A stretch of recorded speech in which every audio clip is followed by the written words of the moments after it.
Welcome back to 3 Minute Studio. Before the world was consumed by the fires of World War II, another inferno had already been raging for years across Asia. This was the Second Sino-Japanese War, a brutal and devastating conflict that began in 1937 and lasted until 1945. It was a war of staggering scale, a tragedy that claimed over 25 million lives, turning vibrant cities into ash and reducing entire families to heart-wrenching memories. This is the story of a nation's fight for survival against overwhelming odds. Everything ignited on the night of July 7, 1937. A minor clash between Chinese and Japanese troops at the Marco Polo Bridge, just outside Beijing, was the spark that lit a continent-spanning firestorm. Japan, which had already seized control of Manchuria, used this incident as a pretext to launch a full-scale invasion of China. The advance was swift and brutal. Shanghai, a jewel of the East, resisted fiercely for 3 long months but eventually fell. Its streets, once bustling with life,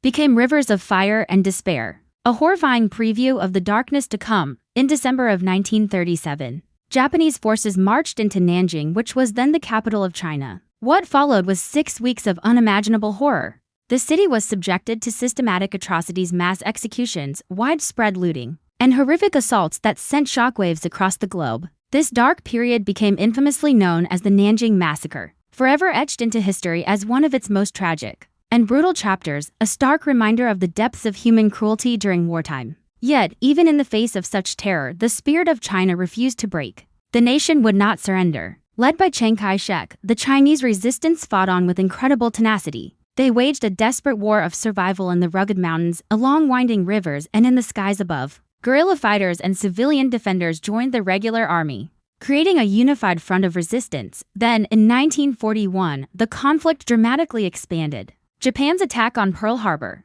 drew the United States into the war, merging the Sino-Japanese War into the greater global conflict of World War II. With the Allies now rallying to the cause, the tide, ever so slowly, began to turn. When Japan finally surrendered in August 1945, China stood victorious, but at an immense cost. The nation was shattered. More than 25 million of its people were gone, its cities lay in ruins, and its society was forever changed by 8 long years of war. But from those very ashes, a new China began to rise. It was a nation forged in fire, resilient, fiercely determined, and resolved never to be conquered again. The war's legacy is a solemn testament to the endurance of the human spirit in the face of unimaginable hardship. Thank you for watching. For more powerful 3-minute stories from history, please like, subscribe, and ring that bell to join us again here at 3 Minute Studio.